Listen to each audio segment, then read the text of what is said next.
ശ്രീ റെജി ലൂക്കോസ്, ഇവിടെ മറ്റ് MLA-മാർ നേരത്തെ എന്തൊക്കെ ചെയ്തിട്ടുണ്ട്, ചരിത്രം ഏതൊക്കെ രീതിയിലാണ്, കീഴ്വഴക്കങ്ങൾ ഏതൊക്കെ രീതിയിലാണ് എന്നുള്ള ന്യായീകരണങ്ങൾ മാറ്റി നിർത്തിയാൽ CPM-ന് സർക്കാരിന് ഒരു ധാർമ്മിക മൂല്യമില്ലേ? അതെങ്കിലും പാലിക്കണ്ടേ? കാരണം എല്ലായ്പ്പോഴും തങ്ങൾ ഇടതുപക്ഷ സർക്കാർ എന്ന് പറയുന്നത് സ്ത്രീകളുടെയും കുട്ടികളുടെയും ഒക്കെ സംരക്ഷണമാണ് ഞങ്ങളുടെ മുഖമുദ്ര, ഞങ്ങളുടെ പ്രധാന കർത്തവ്യം എന്നൊക്കെ ഈ നവകേരള വേദികളിലും കേരളീയം വേദികളിലും ഒക്കെ മാത്രം പ്രസംഗിച്ചാൽ മതിയോ? പ്രായോഗിക തലത്തിൽ കൂടി കൊണ്ടുവരണ്ടേ? തീർച്ചയായിട്ടും. അതിലേക്ക് മുമ്പ് ബഹുമാനപ്പെട്ട ഗോപാലകൃഷ്ണൻ വക്കീലിന് പറഞ്ഞതിനെ കുറിച്ച് ഒന്ന് രണ്ട് കാര്യങ്ങൾ മാത്രം ഞാൻ പറഞ്ഞു തിരിച്ചു പെട്ടെന്ന് വരാം. അദ്ദേഹം വളരെ ധാർമ്മികമായ രീതിയിൽ അദ്ദേഹം രോഷപ്രകടനത്തോടുകൂടി അദ്ദേഹം സംസാരിച്ചു. അദ്ദേഹം ജീവിതത്തിൽ രാഷ്ട്രീയപരമായിട്ട് അദ്ദേഹം വളരെ അഗ്രസീവ് ആണെങ്കിൽ ജീവിതത്തിൽ വളരെ മാന്യമായ രീതിയിലുള്ള ഒരാളാണെന്നാണ് എനിക്ക് മനസ്സിലാക്കാൻ പറ്റും. ഞാൻ ആ കാര്യം അപ്രീഷിയേറ്റ് ചെയ്യുന്നു.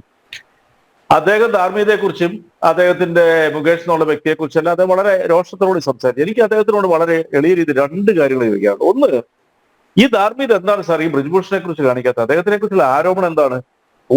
ബലാത്സംഗങ്ങളുടെ പീഡനത്തിന്റെ ഒരു പരമ്പര തന്നെ നടത്തിയില്ലേ? 4 മാസത്തോളം ആ പെൺകുട്ടികൾ ജന്തർ മന്ദറിൽ സമരം നടത്തിയിട്ട് അവരെ കൂച്ചി വിലക്കിട്ട് ചവിട്ടിക്കൂട്ടി വണ്ടിയിലിട്ടില്ലേ?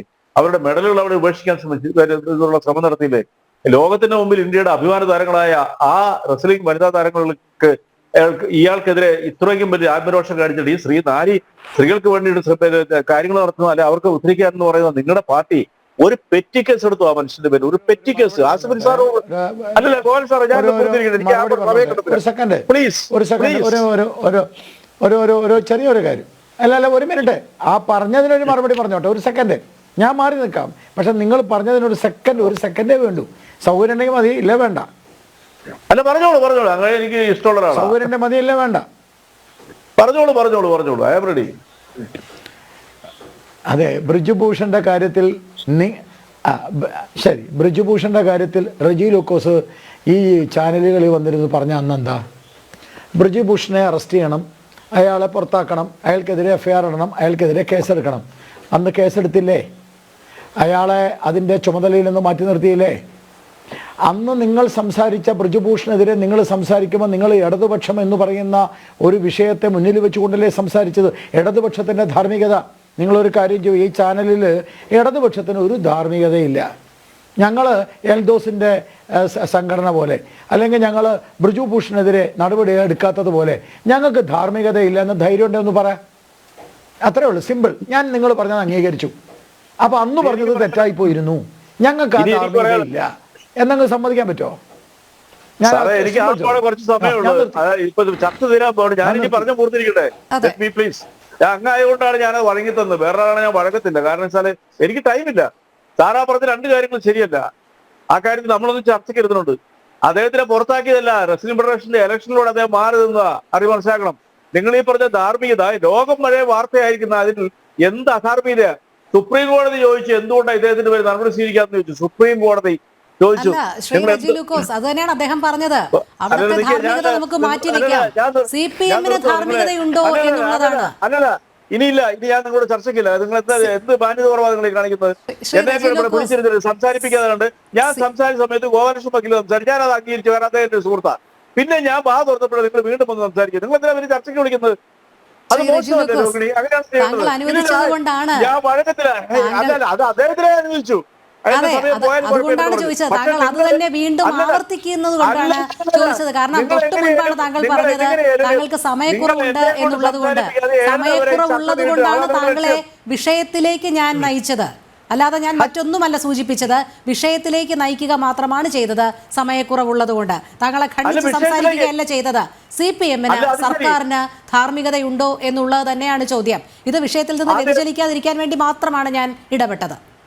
അല്ല, അത് എന്തൊരു ധാർമ്മികതയാണ് ചർച്ചയില്. ഞങ്ങളുടെ പാർട്ടിയെ വേട്ടയാടിയപ്പോൾ അവരെ കാണിച്ചിരിക്കുന്ന ലോകം മുഴുവൻ ശ്രദ്ധിച്ച ഒരു വേട്ടയാടലിനെ കുറിച്ച് ചോദിക്കാൻ പാടില്ല നിങ്ങൾ എന്ന് പറഞ്ഞാൽ അത് എന്തൊരു ധാർമ്മികത, എന്തൊരു നീതിയാണത് ഈ ചർച്ചയില്? എന്താണ് ഇങ്ങനെ നിങ്ങൾ സംസാരിക്കുക? എനിക്ക് മനസ്സിലാകുന്നില്ല. വളരെ സാധാരണക്കാർ സംസാരിക്കുന്ന ഒരു ഭാഷയിൽ വളരെ സ്വാഭാവികമായ ഒരു സംശയം. ശ്രീ റെജി ലൂക്കോസ് വളരെ സ്വാഭാവികമായ ഒരു സംശയം ചോദിച്ചുകൊള്ളട്ടെ. അടുത്ത വീട്ടിൽ ഒരാൾ സ്ഥിരം അടുത്ത മോഷണം പറയണ്ട. നടത്തുന്ന ഈ വ്യക്തിയാണ്, ഇന്ത്യ അയാൾ മോഷ്ടാവാണ് എന്ന് മുദ്ര കുത്തപ്പെട്ടിട്ടുണ്ട്. അതുകൊണ്ട് എന്റെ വീട്ടിൽ മോഷണം നടന്ന് ഞാനും മോഷ്ടാവാണ്, അപ്പുറത്തെ വീട്ടിലെ ആൾ മോഷ്ടാവല്ലേ, അതുകൊണ്ട് എനിക്ക് അങ്ങ് ന്യായീകരിക്കാം എന്ന് പറയുന്നതാണോ? CPM എന്ന് പറയുന്ന പാർട്ടി, സർക്കാരിലെ ഏറ്റവും വലിയ ഘടകകക്ഷി, എന്തിനാണ് മുകേഷിനെ ഇങ്ങനെ ചുമക്കുന്നത് എന്നുള്ളതേ ചോദിക്കുന്നുള്ളൂ. ധാർമ്മികമായ ഉത്തരവാദിത്വം നിറവേറ്റേണ്ടതല്ലേ? കീഴ്വഴക്കങ്ങൾ മാറ്റിവെച്ച് ധാർമ്മികമായ ഉത്തരവാദിത്വം നിറവേറ്റേണ്ടതല്ലേ എന്ന് മാത്രമേ ചോദിക്കുന്നുള്ളൂ. റെസ്പെക്ടഡ് മാഡം, ആ ചോദ്യത്തിന് ആൻസർ പറയാനുണ്ടാവുള്ളൂ. നിങ്ങൾ എന്നെ ചർച്ചയ്ക്ക് വിളിച്ചു, നിങ്ങളെന്താ എന്നെ കൊണ്ട് സംസാരിപ്പിക്കാത്ത? ഞങ്ങളോടുള്ള ചോദ്യങ്ങൾക്ക് മാത്രം നിങ്ങൾക്ക് മറുപടി വേണ്ട, മറ്റുള്ളവരെ കുറിച്ച് ഞങ്ങൾ ചോദിച്ചാൽ നിങ്ങൾ സംസാരിക്കാൻ പാടില്ല. നിങ്ങൾ എന്തായി പറയുന്നത്? ഇതെന്താ ഏകാധിപത്യ കോടതിയോ നിങ്ങൾ ഇത് സംസാരിക്കാനായിട്ട്? എനിക്ക് മനസ്സിലാകുന്നില്ല. ഇത് ജനാധിപത്യമുള്ള ഇന്ത്യയിലെ ആദ്യത്തെ അവസരത്തിലും ബ്രിജ്ഭൂഷന്റെ കാര്യം പറഞ്ഞു, രണ്ടാമത്തെ അവസരത്തിലും ബ്രിജ്ഭൂഷന്റെ കാര്യം പറഞ്ഞു. വിഷയം സൂചിപ്പിച്ചപ്പോൾ താങ്കൾ പറയുന്നത് ബ്രിജ്ഭൂഷന്റെ കാര്യം മാത്രമാണ് എനിക്ക് പറയാനുള്ളത് എന്നുള്ളതാണ്. രോഹിണി, ഈ ചർച്ചയിൽ എങ്ങനെയാണ് ഏഴര വരെ നീട്ടണം, എന്നെ കൊണ്ട് സംസാരിപ്പിക്കരുത്. ഞാനത് പറയും, രാജ്യത്തിന്റെ അഭിമാനമായ മെഡൽ നേടിയിട്ടുള്ള കായിക താരങ്ങളെ ബലാത്സംഗം പീഡിപ്പിക്കുകയും ചെയ്താൽ അവിടെ MP സ്ഥാനത്ത് ഇരുത്തിയിട്ട് ഞങ്ങളോട് ചോദിക്കുവാണ് ഞങ്ങൾ കേസെടുത്തില്ലെന്ന്. മുകേഷിനെതിരെ ബലാത്സംഗത്തിന് കേസെടുത്തിട്ടുണ്ട്. നിങ്ങൾ എന്ത് ധാർമ്മികമായി പറയുന്നത്? ഈ രാജ്യത്തല്ലേ നടക്കുന്നത് ഇതെല്ലാം. അപ്പൊ ഈ രാജ്യത്ത് വേറെ നിങ്ങൾ പറയുന്നത് മിണ്ടാൻ പാടില്ലെന്നാണോ നിങ്ങൾ പറയുന്നത്? അതെന്ത് ന്യായങ്ങളുള്ളത്? ഞങ്ങൾ ഒരുത്തിനെ പുറത്താക്കിയില്ലേ?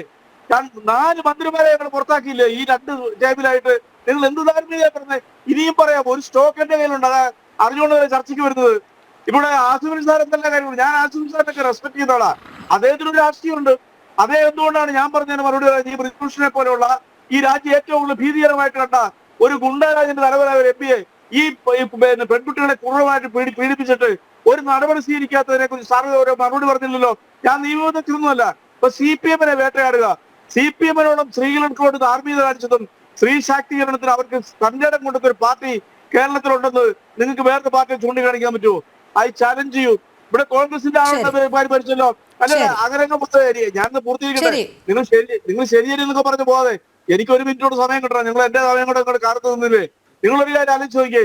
ഇവിടെ 2014 ഭരിച്ചതാരാ? UDF സർക്കാരാ. കേരളത്തിന് മഹാനായ നടനെ ബഹിഷ്കരിച്ചു. ബഹിഷ്കരണം എന്ന് പറഞ്ഞാൽ ജനാധിപത്യത്തിന് ഭൂഷണമാണോ? ജനാധിപത്യത്തിലെ ഏറ്റവും വലിയ ഹത്യയാണ് ബഹിഷ്കരണം എന്ന് പറയുന്നത്. അഭിപ്രായ സ്വാതന്ത്ര്യത്തിനെതിരെ, ഒരാളുടെ വ്യക്തിപരമായിട്ടുള്ള സ്വാതന്ത്ര്യത്തെ ബഹിഷ്കരിക്കുക എന്ന് പറഞ്ഞാൽ ആ ബഹിഷ്കരണത്തിനെതിരെ ഫൈറ്റ് ചെയ്താണ് ഈ രാജ്യം സ്വാതന്ത്ര്യം. തിലകൻ എന്ന് പറയുന്ന മഹാപ്രതിഭയെ ബഹിഷ്കരിച്ചു. അദ്ദേഹത്തിന്റെ അഭിനയം കാണാനും കേൾക്കാനുള്ള അവസരം മലയാളികൾക്ക് അവർ ബാൻ ചെയ്തു.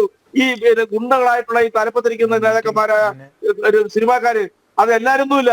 എന്നിട്ട് അന്നത്തെ സർക്കാർ ഒരു വിരലനക്കിയോ ആ ബഹിഷ്കരണം മാറ്റാൻ വേണ്ടിയിട്ട്? ഈ സർക്കാർ ചെയ്തെന്താ? ഈ സർക്കാർ ഇവർക്കെതിരെ ശക്തമായ നടപടി സ്വീകരിച്ചു. നിങ്ങൾ ഈ ചർച്ച ചെയ്യാനുള്ള കാരണം എന്തുകൊണ്ടാ? ഈ സർക്കാർ ശക്തമായ നടപടികൾ സ്വീകരിച്ചു എന്ന് താങ്കൾ ഇപ്പോൾ സൂചിപ്പിച്ചില്ലേ? എന്തൊക്കെ ശക്തമായ നടപടികളാണ് സ്വീകരിച്ചത് എന്നുകൂടി വ്യക്തമാക്കിയാൽ കൊള്ളാമായിരുന്നു. ആ നടപടികളാണ് ഇപ്പൊ എന്തൊക്കെ അതല്ല, ഹേമ കമ്മിറ്റി റിപ്പോർട്ട് 2019 കിട്ടി. അതിനുശേഷം ഈ സർക്കാർ ഈ സിനിമാ മേഖലയിൽ എന്തൊക്കെ ശക്തമായ നടപടികളാണ് സ്വീകരിച്ചത് എന്നുകൂടി പറയണം. അല്ലാതെ വിത്തിൻ ഇൻവെർട്ടഡ് കോമേഴ്സ് ശക്തമായ നടപടികൾ സ്വീകരിച്ചു എന്ന് പറയാൻ പാടില്ല. എന്തൊക്കെ സ്വീകരിച്ചു എന്നുകൂടി പൊതുസമൂഹത്തിന് അറിഞ്ഞാൽ കൊള്ളാമെന്നുണ്ട് ശ്രീ റെജി ലൂക്കോസ്. അയ്യോ പ്ലീസ് ലിസൺ മീ. 7 പേരടങ്ങുന്ന ഒരു IPS ഉദ്യോഗസ്ഥരെ SIT എന്ന് പറഞ്ഞ ഒരു അന്വേഷണ സംഘത്തെ രൂപീകരിച്ചിട്ടുള്ള 4 വനിതകളാ. അവരെ പോയി രഹസ്യമായിട്ട് മൊഴിയിലെടുത്തോണ്ടിരിക്കുക. അവരുടെ പേര് ബലാത്സംഗ കുറ്റത്തിന് വഴി കേസെടുത്തിരിക്കുന്നു. അതിലപ്പുറം നടപടി എന്ന കേരളത്തിന്റെ ചരിത്രത്തിൽ, ഇന്ത്യൻ സിനിമയുടെ ചരിത്രത്തിൽ ഇത്ര അതായത് ഇപ്പോൾ നടപടിയെടുത്തു, ഗത്യന്തരമില്ലാതെ ഇപ്പോൾ നടപടിയെടുത്തു. താങ്കളിലേക്ക് എത്താം ശ്രീ അസഫ് അലി, താങ്കളിലേക്ക് എത്താം. താങ്കൾ പറഞ്ഞു കഴിഞ്ഞു എന്നാണ് വിശ്വസിക്കുന്നത്. ഞാൻ പറഞ്ഞു കഴിഞ്ഞിട്ടൊന്നുമില്ല. നിങ്ങൾ എന്നെ താങ്കൾക്ക് വീണ്ടും മറ്റ് ആരോപണങ്ങളാണ് ഉന്നയിക്കാനുള്ളതെന്നാണ് തോന്നുന്നത്. അതല്ല, ഇവിടെ മുകേഷിനെ സംരക്ഷിക്കുന്ന നിലപാടിൽ അഭിപ്രായം ഉണ്ടായില്ല എന്ന് തന്നെയാണ് കരുതുന്നത്. CPM മാത്രമല്ല, നിങ്ങളുടെയൊക്കെ പാർട്ടി ജനാധിപത്യം വിശ്വസിക്കുന്നതല്ലേ? നിങ്ങൾ ഈ പറയുന്ന രാഷ്ട്രീയ കക്ഷികൾ. ശ്രീ റെജി ലൂക്കോസ്, അതല്ല ചോദിച്ചത്. CPM-ന് ധാർമ്മിക ഉത്തരവാദിത്വം ഉണ്ടോ ഇല്ലേ? CPM-ന്റെ ധാർമ്മികതയാണ് ഇപ്പോൾ നടത്തിക്കൊണ്ടിരിക്കുന്ന മുഴുവൻ കാര്യങ്ങൾ. CPM-നെ പോലുള്ള അറസ്റ്റ് അടക്കമുള്ള നടപടികളിലേക്ക്, മുകേഷിന്റെ അറസ്റ്റ് അടക്കമുള്ള നടപടികളിലേക്ക് കടന്നാലും MLA സ്ഥാനം രാജിവെക്കേണ്ടതില്ല എന്നാണ് ഇന്നത്തെ അവൈലബിൾ CPM സെക്രട്ടേറിയറ്റ് യോഗത്തിലെ തീരുമാനം. IPC 376 1 ബലാത്സംഗം, IPC 354 സ്ത്രീത്വത്തെ അപമാനിക്കൽ, IPC 452 അതിക്രമിച്ചു കടക്കൽ, IPC 509 സ്ത്രീത്വത്തെ അപമാനിക്കുന്ന അംഗവിക്ഷേപം അടങ്ങുന്ന വാക്കുകൾ പ്രയോഗം. ഇത് ഇത്രയുമുണ്ട്. CPM-ന് ധാർമ്മിക ഉത്തരവാദിത്വമുണ്ടോ? അല്ല, ഞാൻ ചോദിക്കട്ടെ, ആ ധാർമ്മികത സുരേഷ് ഗോപിക്കില്ലേ? സുരേഷ് ഗോപി ജയിക്കുന്നതിന് കഠിനാധ്വാനം ചെയ്ത ഒരാളാണ് ഈ പാനലിരിക്കുന്ന ഗോപാലകൃഷ്ണൻ വക്കീൽ. എനിക്ക് വ്യക്തമായിട്ട് അറിയാം. അദ്ദേഹത്തിന്റെ കൂടെ കൂടി സഹോദരമായിട്ടാ ഈ കൂറ്റൻ ശരി, ഭൂരിപക്ഷത്തിൽ ശരി. താരതമ്യ പഠനം മാത്രമാണ് ഇപ്പോഴും ഈ വിഷയത്തിൽ നടത്തുന്നത്. ശ്രീ റെജി ലൂക്കോസ്, ഇതിൽ താരതമ്യമല്ല ചോദിക്കുന്നത്.